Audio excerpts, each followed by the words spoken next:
Hello guys, I'm going to show you an easy way to hide your apps in the mobile phone. This is a Huawei mobile phone. In this phone I can very easily hide the apps. You just need to use your two fingers, put it in the center of the screen and just drag them at the two corners of the screen. So this opens the hidden apps screen. So here I can just click add button and just add the number of the apps that I want to hide. Here I'm clicking OK. These two apps are hidden. Now you see the apps are gone from this screen. So if I want to unhide these apps, what I need to do is I need to do the same procedure. Just drag your two fingers at the two corners of the screen.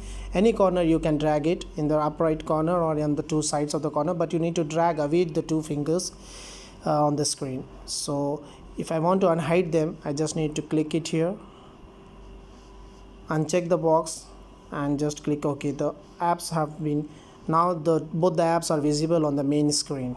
So this is a very easy way to hide and unhide your apps. And if you like this channel, just subscribe to the channel below in the subscribe button and hit follow icon. Thank you for watching.